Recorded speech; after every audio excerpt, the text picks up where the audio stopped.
گفتاری ادبی.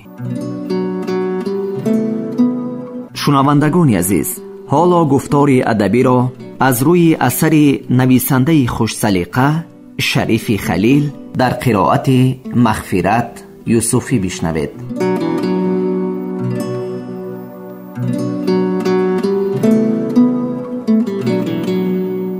من و سگی آواره.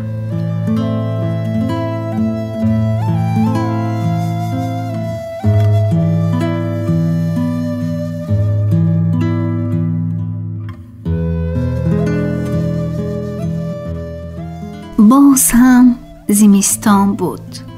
زمین و زمان در تصرف برف است. ما در بساط خود از 4 پا بجز چند سربز و گوسفند و یک گاوی جوشایی خر داشتیم. وای که یک زمان خدمت خاندان ما را از دل و جان اجرا می کرد، همون شبان و روزان پیر و ناتوان و کار گفته شده بود، به پندار من بسیار می خورد، بسیار خواب می رفت و قریب کار نمی کرد. من در چنین یک زمستان سرد شام هنگام جلو افزارش را از پشتش کنده، به تن لاغرش خیله چوب زده به کوچه رانده بودم. هر روز یک بار تگش را تازه و به آخرش تغاره تغاره که انداختن، مقدار جو دادن و به ستیل به پیشش آب گذاشتن را یک عملی بیفایده دانستم، زیرا پیر بود مرکب و کار ناشایم. به نظرم در گمان بود که روی بهار را دیده دهانش به سبزه بیرسد. آن شام زمستان خری یک عمر خدمتگاری ما چی خیل چشمان آبروش را با التجا به من می دوخت، هنوز از یادم نرفته است. جانور زعمی کرده از دروازه خاندانی عمر برایش عزیز برآمدن نمی خواست. من با خیله چوب بران و صخریش زده زده از در بیرون کردم. وی به کوچه پربرف 2-3 قدم گذاشته باز امیدوار گردن کشید و به من نگریست. نگاهش غمگین، التجا آمیز، اما در چشمان منی آن ایام بچه ترحمی را ندیده و شاید از تهدیدی خیله چوبی دستم ترسیده، ناعلاج دم زده و با سری خم به دل تاریکی رفت. صبح دیگر خر خودمان را در گذری همسایه مرده یافتیم. به کیها سگان و شغالان گرسنه دریده بودندش. این کاری مرا پدرم فهمیده سخت در غضب شده بود و شاید از بیرحمی فرزندش ملول و آزرده خاطر هم گشته بود که چند مدت به من روی خوش نمی داد.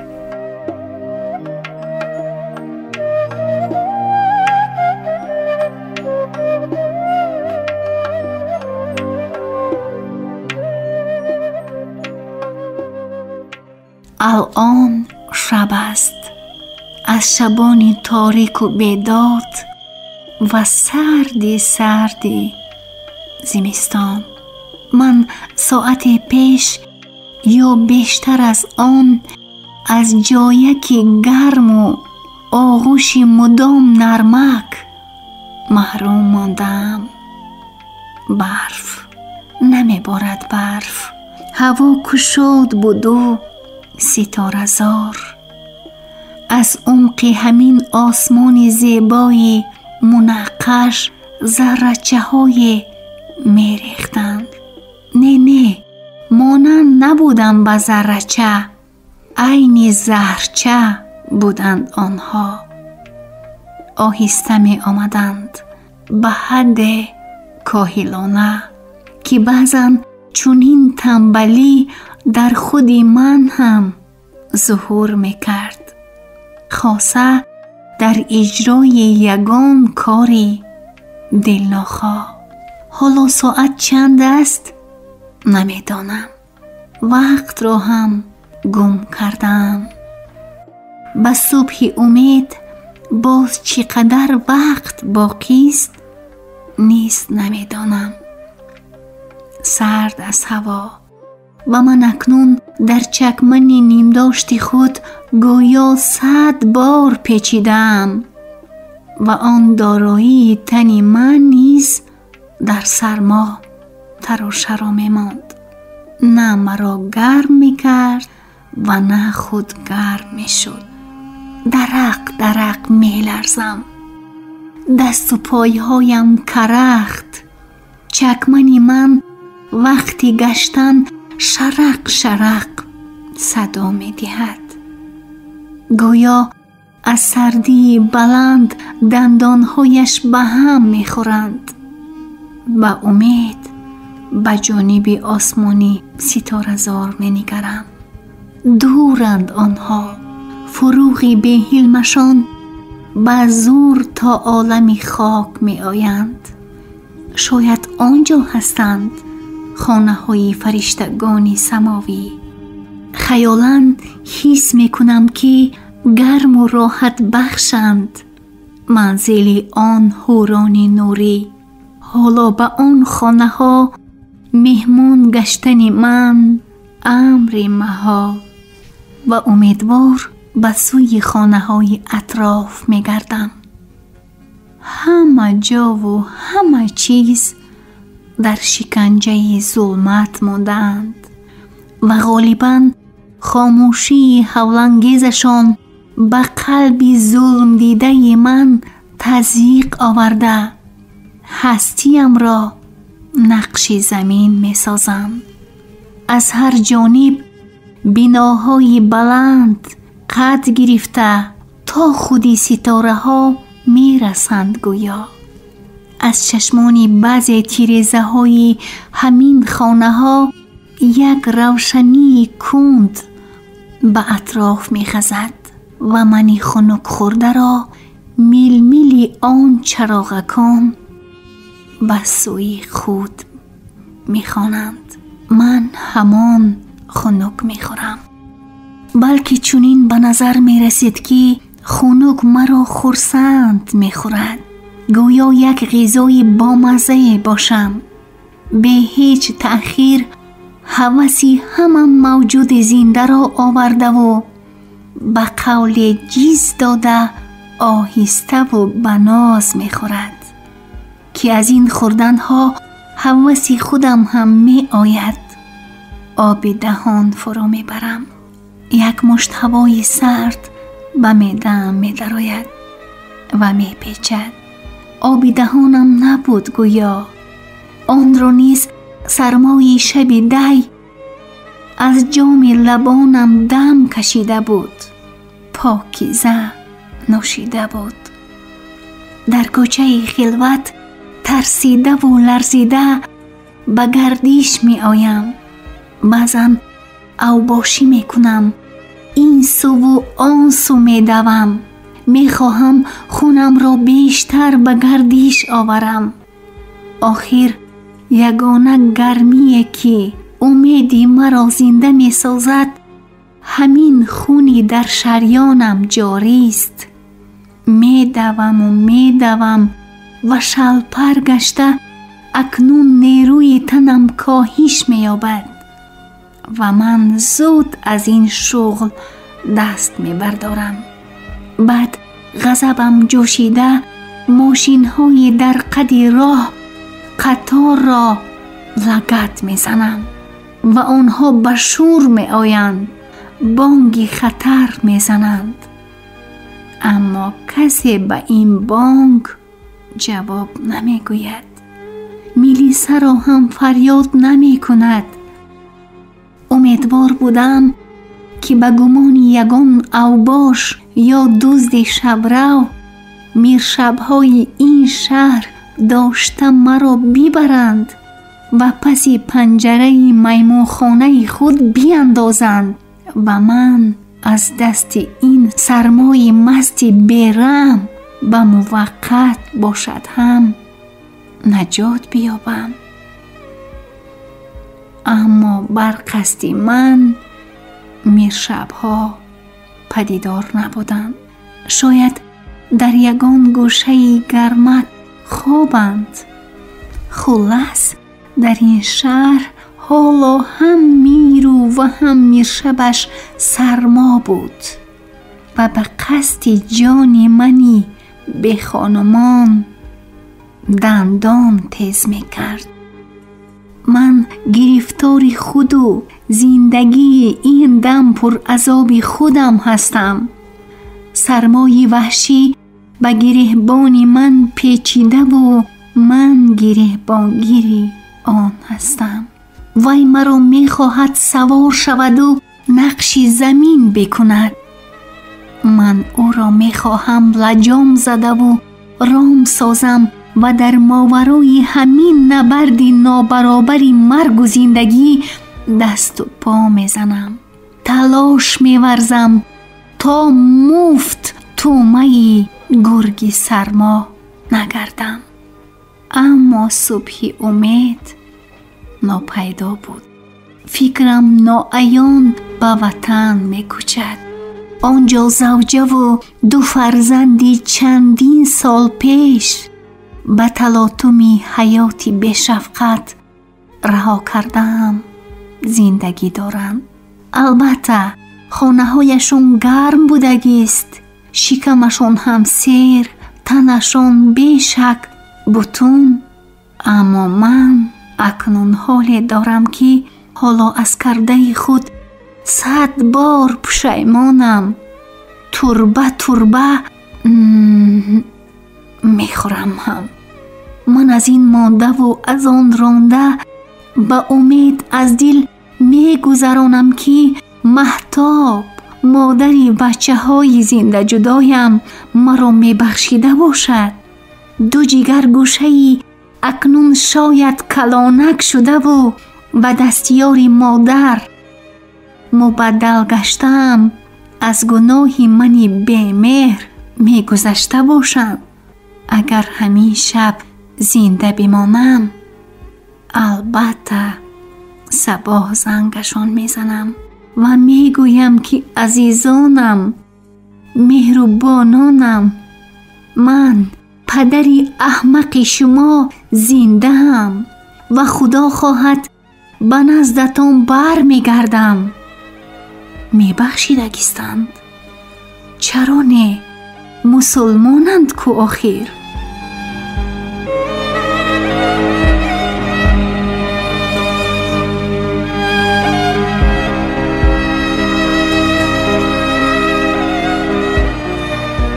اینک من در این شهری سرمازده و در این شبی آغازی صبحش ناپدید تنها نیستم.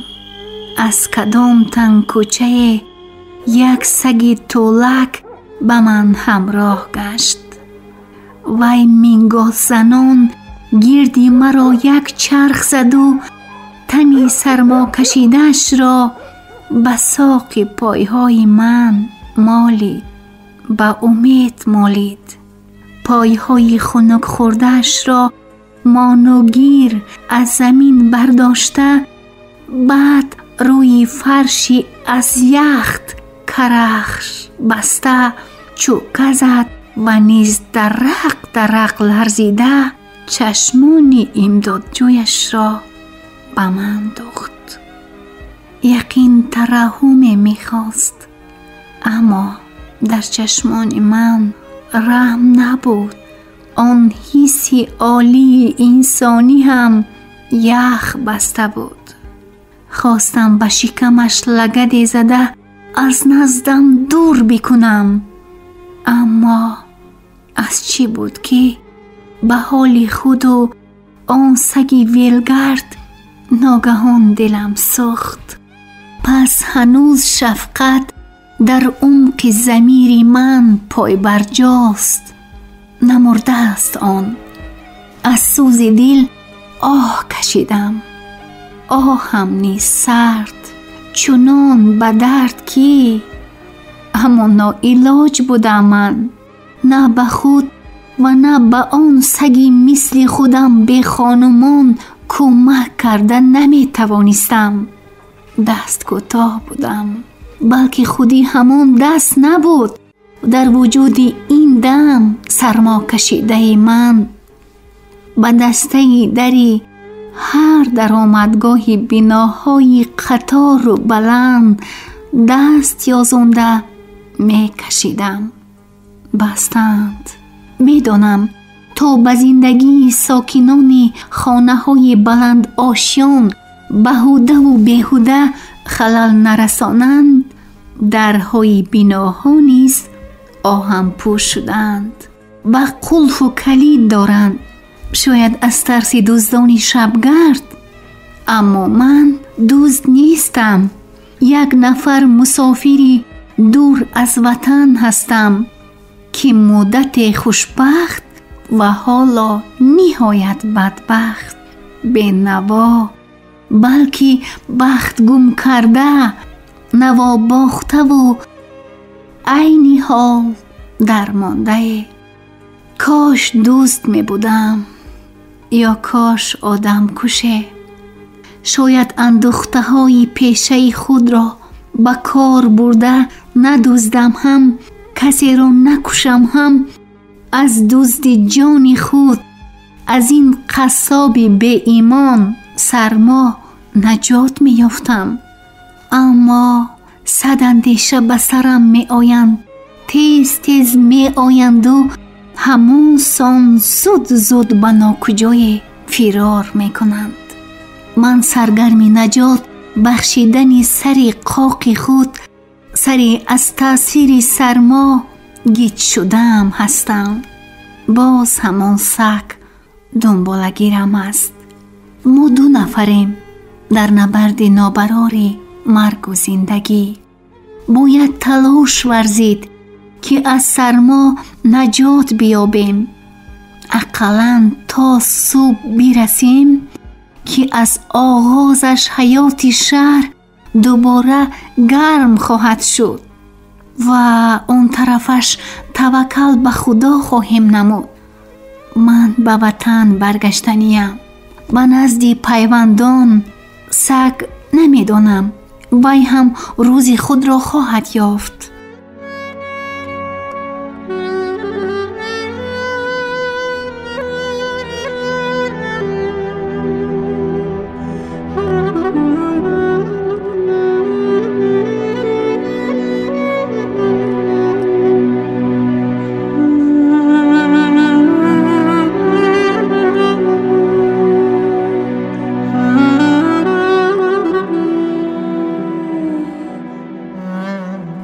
دری آهنی در آمدگاه خانه را کشیدم.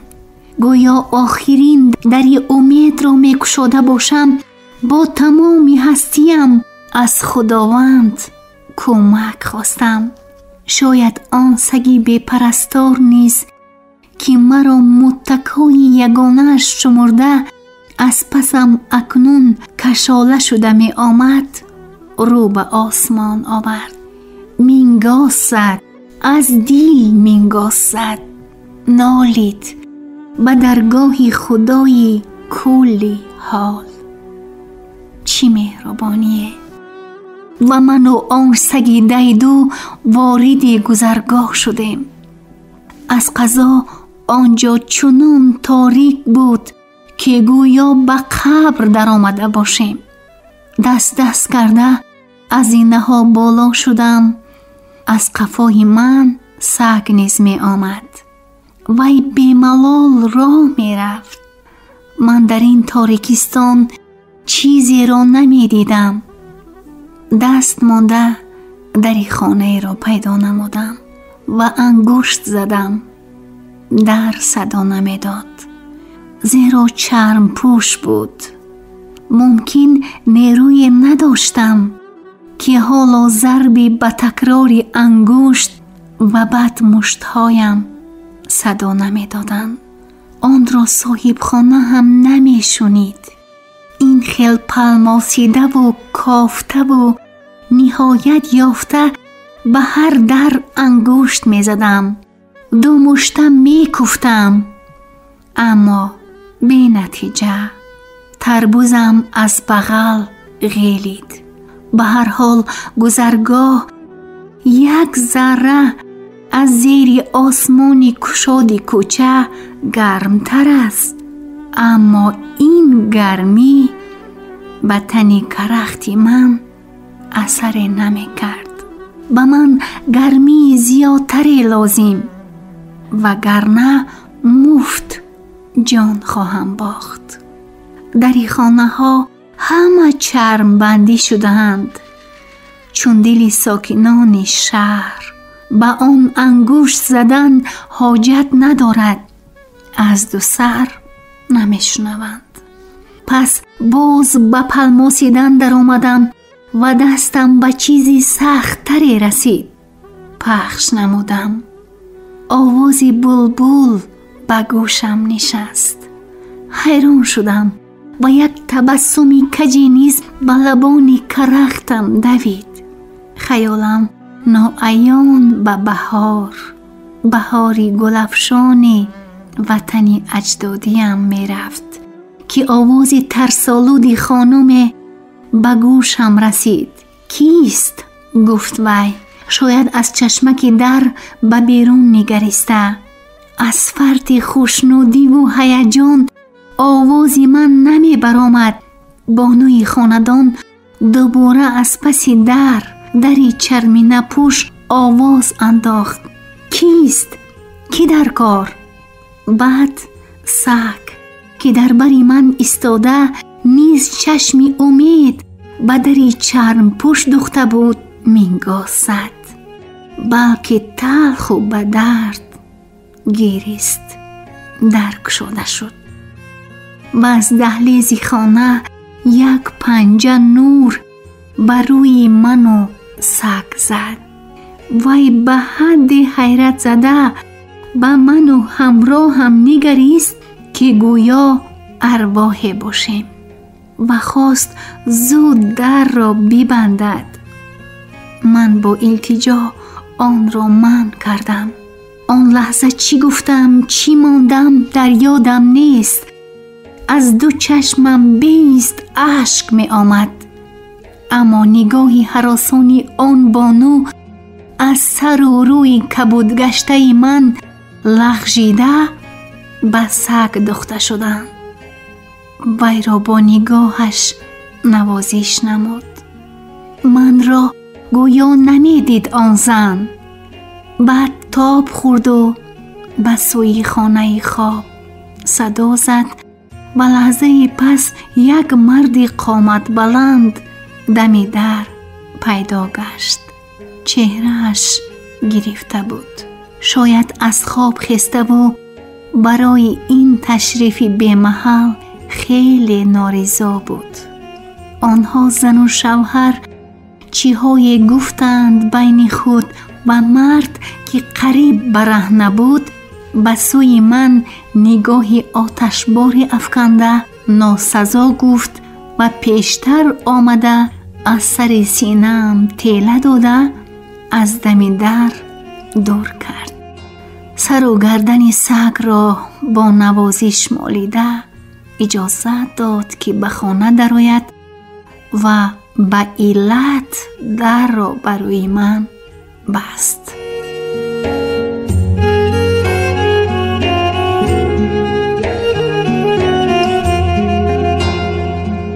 من در تاریکی در آمدگاه در پسی دری چرم پوش شخ شدم.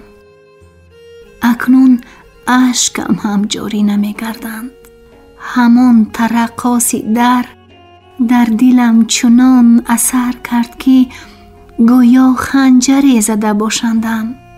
یک دل کشیده خود را قفا گرفتم. به قدری خودم که انسان هستم.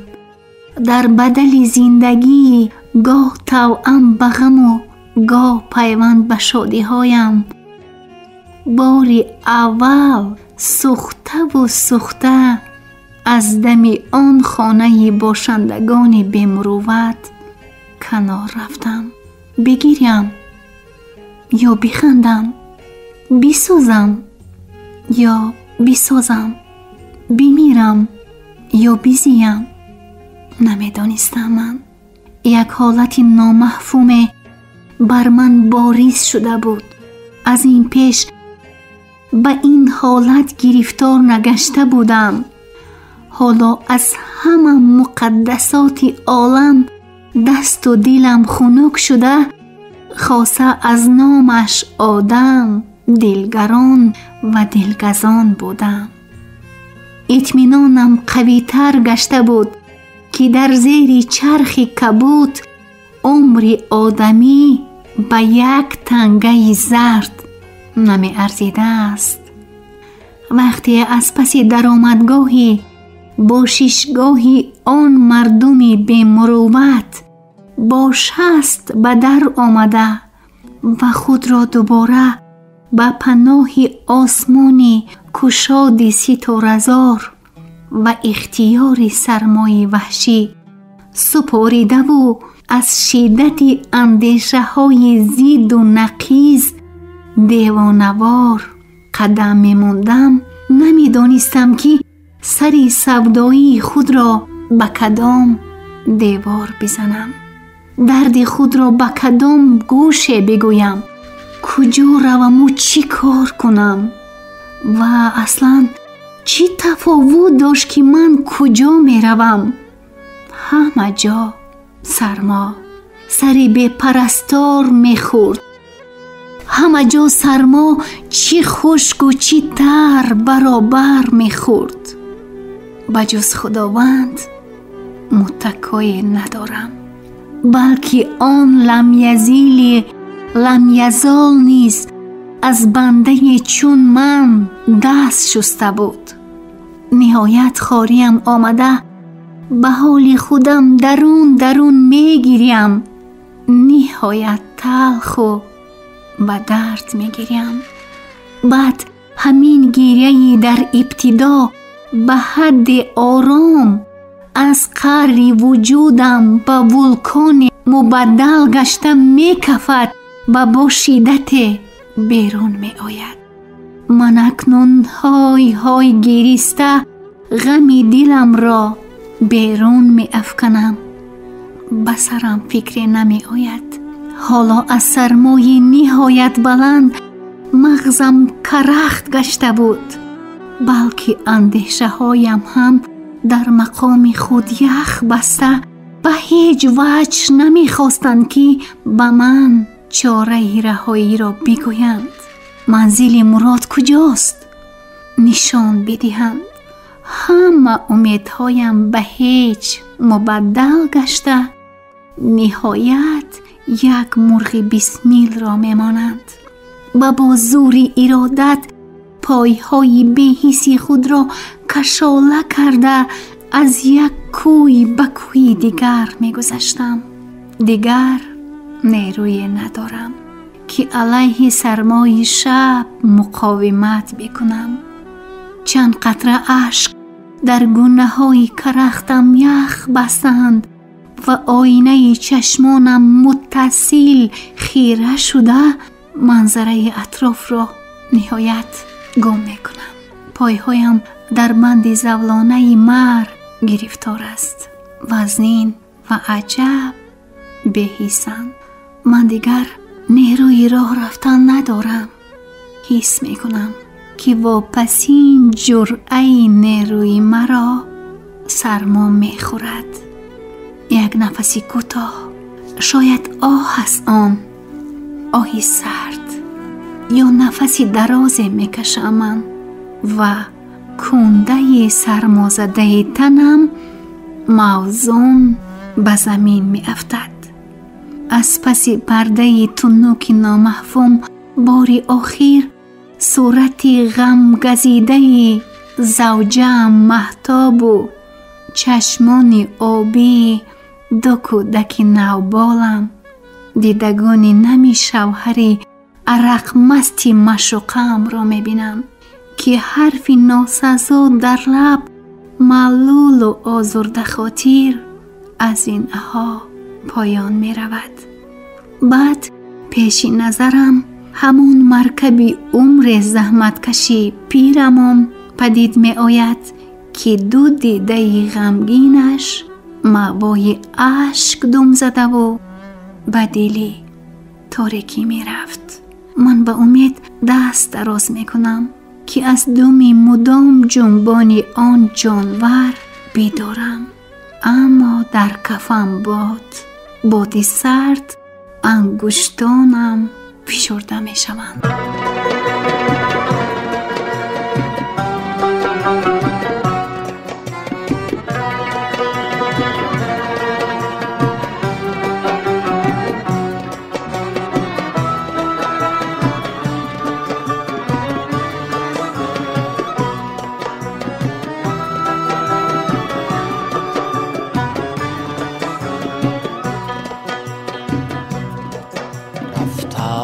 اهل جود در ایام کس نماد، در بزمی روزگار و غیر از مگس نماد.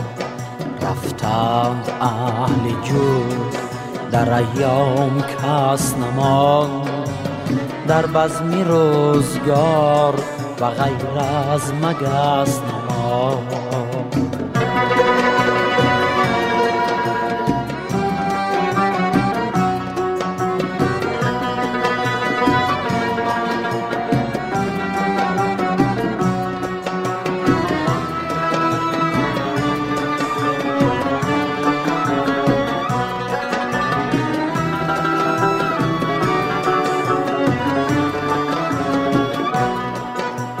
زد قلف باغبان به دری باغ آرزو، ما را دیگر به شاخی هوس دست رس نما.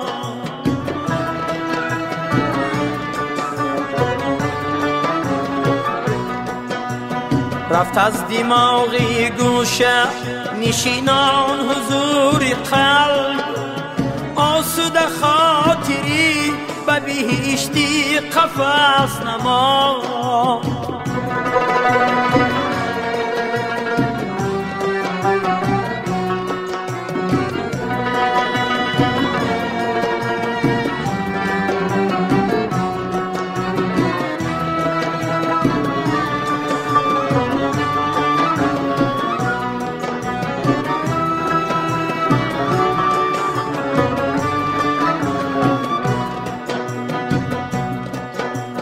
از رفتید و آمدی نوروز فارغم، طفلی مرازی بس کی هوا و هوس نما.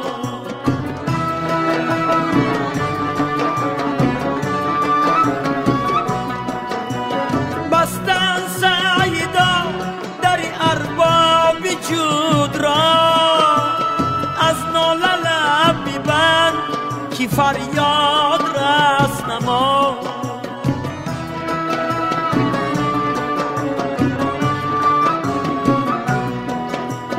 رفتن اهل جود در ایام کس نما، در بزمی روزگار به غیر از مگس نما.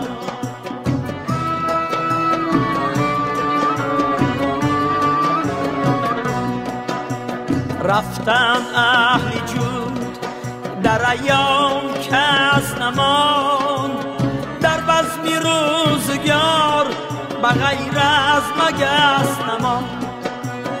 در بزمی روزگار به غیر از مگس نماند.